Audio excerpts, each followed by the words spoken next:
The situation with Concord has somehow become worse.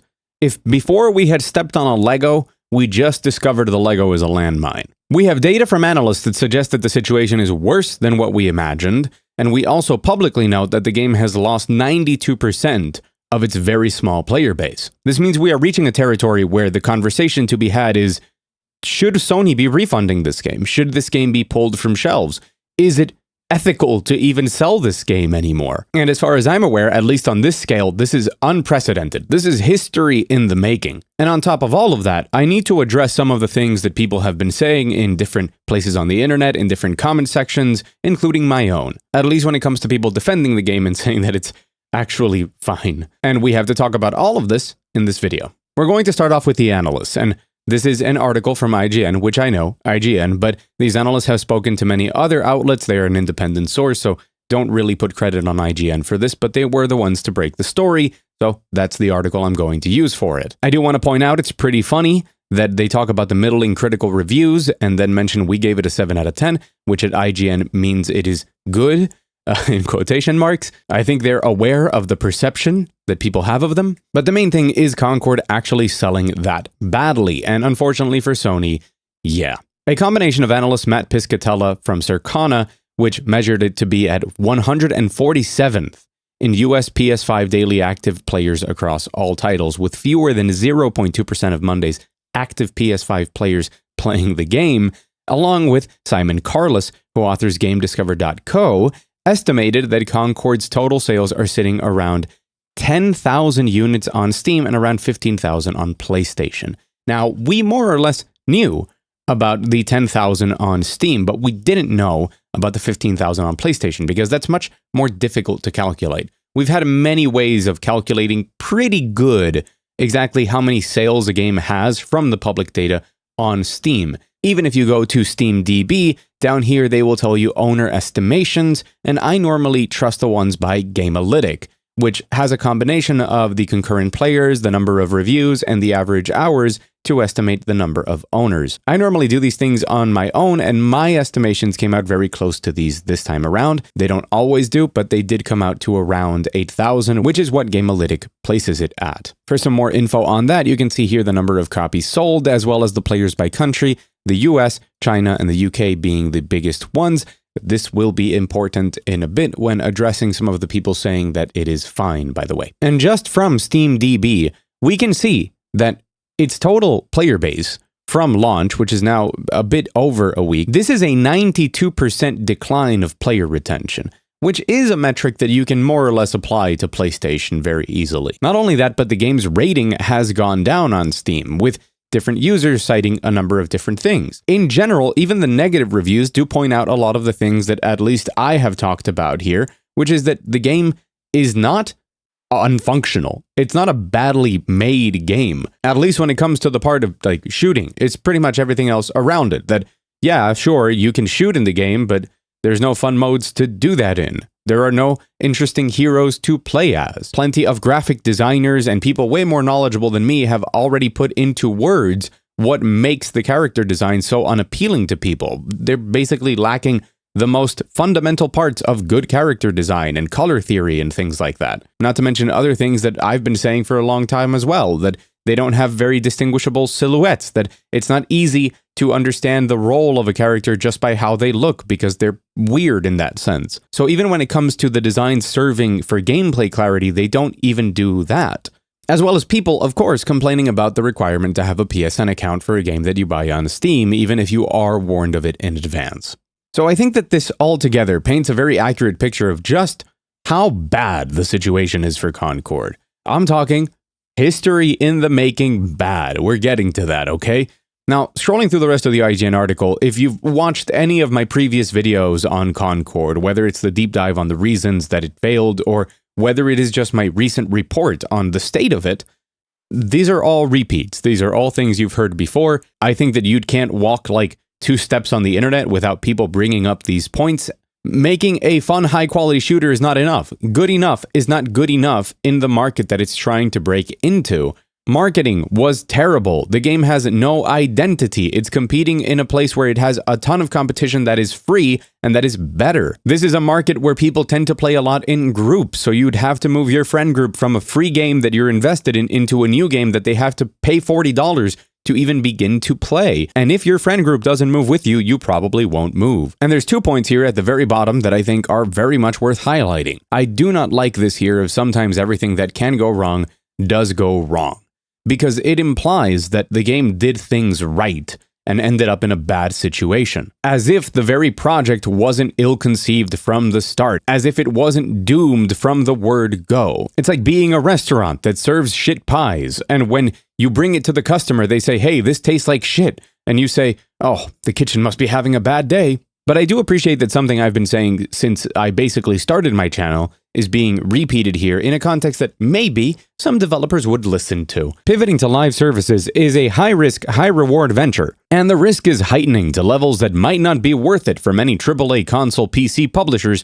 that aren't already active in the space, he said. Which is true, and they should stop doing this, because what this amounts to is that Sony, which I've said many times before, they had a plan to put out 12 different live service games, and they cut them down to 6 in the name of quality. We now know how that's panning out. Sony basically went gambling here. And in the case of Concord, they went up to the roulette table and they bet everything they had on blue. And now we have people who professionally analyze these situations to back up what we have been saying, that this game is just not playable. That doesn't mean that there aren't people claiming that the game is fine. So very briefly, before we talk about the future of Concord and what could happen with this game, I want to address some of those things. There's been people on Twitter, on Reddit, on comment sections, including my own, saying that the game is actually fine, that we're being hyperbolic, we're exaggerating because they log on to the game and then they have no problem finding a game. In 30 seconds, they enter a match. Which that very anecdotal evidence ignores the bigger picture of just how screwed this stuff is. Now, for starters, if you try and play the Rivals mode in Concord right now, which is its more unique mode, the one that theoretically has it stand out from other games, very big quotation marks on that, you will not find a match, pretty much in any circumstance, because that is how much people don't like the mode that is supposed to set this game apart. And that is a universal experience. So at the very least, one of the modes of the game, the most important one, does not work. Now, to the people reporting that they get into matches in the other modes just fine, this game doesn't exist just in your bubble, and your anecdote isn't the thing that people should be basing their purchasing decisions on, or the state of the game and the health of it on. As I mentioned before, 38.6% of the sales of this game are in the US, 8.7% are in China, and 7.9% are in the UK. And most of the people watching this video statistically are in the US or in the UK. This means that if you're playing from there, you have the best possible chances of having the game be playable. And that state of playability is declining rapidly. But if you log on at peak hours just by coincidence, because it's after work for most people, and you search for a game, that also means that the other 9 people waiting for that match could have been waiting for 5 minutes. And of course, this doesn't take into account the quality of the matches, which is something that I talked about before, but a lot of people didn't seem to understand how that works.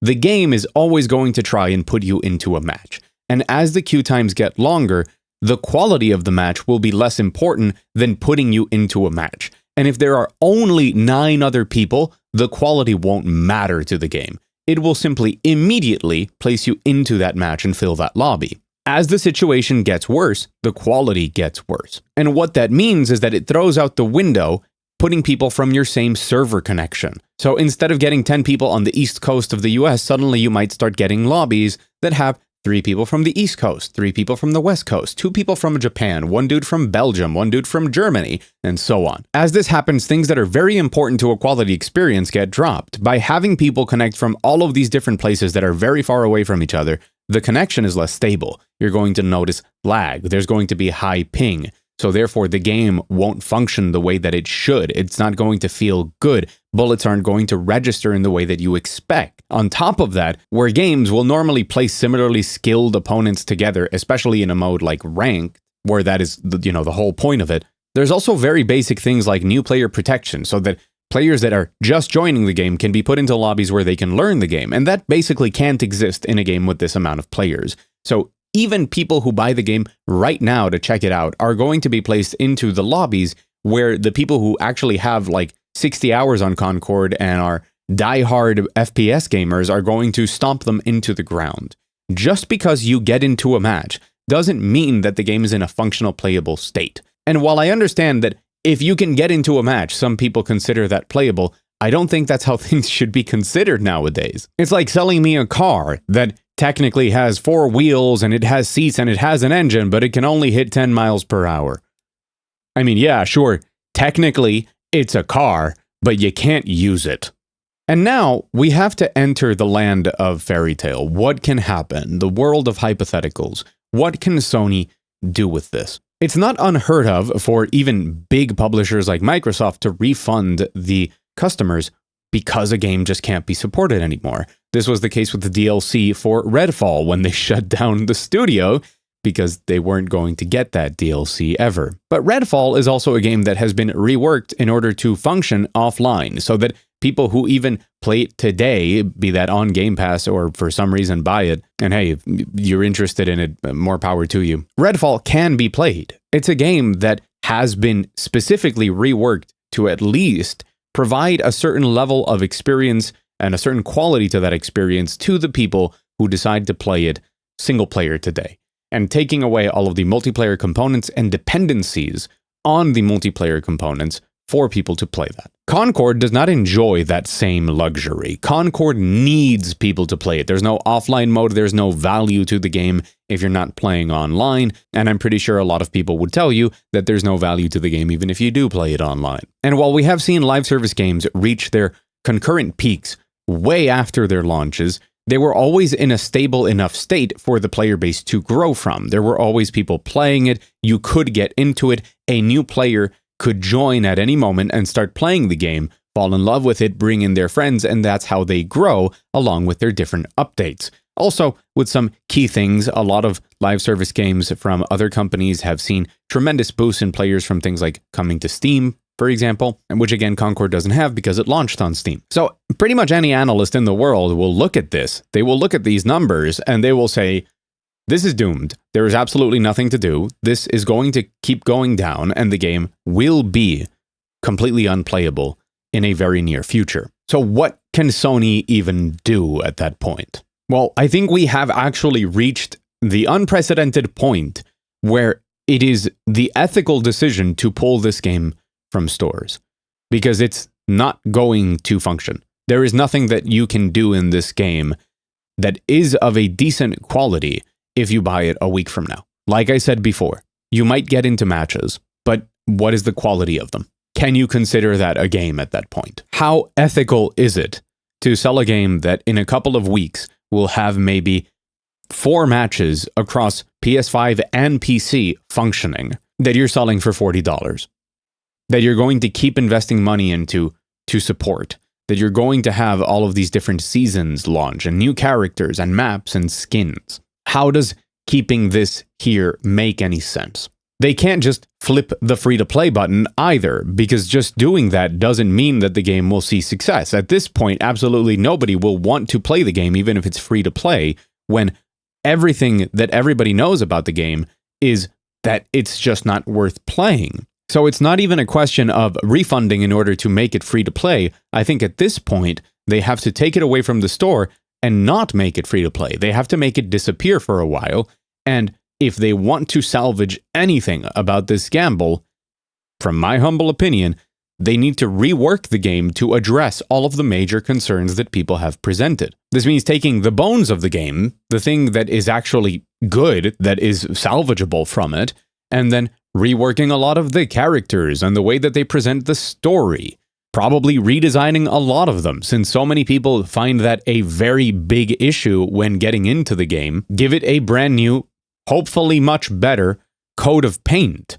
Find the identity of the game and rework it around the idea that when it's relaunched, it's not going to have a big player base, and funnel everybody into an actual good game mode that you believe as developers is the one that really highlights what your game is good at, and put everybody into the same pool instead of having 4 different modes that people can jump between. And if you do that, if you redesign these elements of the game, if you focus down on what's good and actually present it and communicate it in a decent way, and relaunch it as free to play, and put a bit of marketing budget behind that relaunch, enough for people to play the game, and what you actually did to the gameplay of it is good. And these are all very, very big ifs. These are very big maybes. They're also expensive, by the way. But if you did that, and when people played the game, you had fixed the issues, you had found an identity for it that would make people attach themselves to it, maybe it could find a player base by virtue of the Streisand effect at this point. Because now, if you relaunch this game in 2 or 3 months or whatever, everybody would know what Concord is. Everybody would click on that article, everybody would watch that YouTube video, and if the game were actually good and had made genuine efforts to be better and then was better, people would talk about it, people would say it, and people who now recognize the name, because ironically enough, in this huge disaster, in a very roundabout way, Sony has created a brand. Concord is now a brand that people recognize. There is like a snowball's chance in hell that you salvage something from this mess. Is all of that, with how hypothetical it is, with how many other things could go wrong, worth it at this point with how much has been invested in this game versus just doing what I consider to do the ethical thing and just removing it from stores, saying, hey, this was a disaster, let's bury this, and a communication from Sony on the matter and on their live service games, do a little bit of PR, spin some stuff and say, we'll do better in our next one. And just moving on and truly letting Concord not just be dead, but burying it. I don't know. I don't have the data to do that. But also, I'm pretty sure that Sony, having data, hasn't known what to do so far. So who knows at this point? But this is honestly just crazy. It's a situation that I never thought could happen, especially because when it comes to the budget, the company behind it being Sony, the size of a project like this and the backing that it has compared to the results it's given, I think it's fair to say that this is the largest video game failure of all time. I'm going to put this into perspective. If they had printed physical copies of Concord and shipped them all over the United States, we would be seeing them carried and buried with E.T. right now. That is the state of this. And there's a very valuable lesson for people to learn here, for developers and studios and major publishers to learn about what trends they chase, how and when. And of course, with the overall quality and creative direction of projects. What a mess.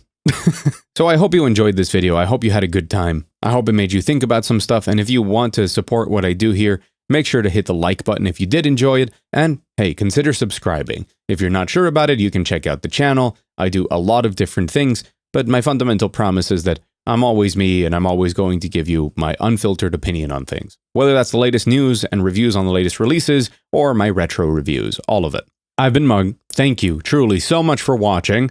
A very special thanks to my patrons up on the $1 patron wall. It's called that way because there's only one tier, $1, and it supports everything that I do here on YouTube. Go out there, enjoy playing some video games, and as always, I'll see you again very soon.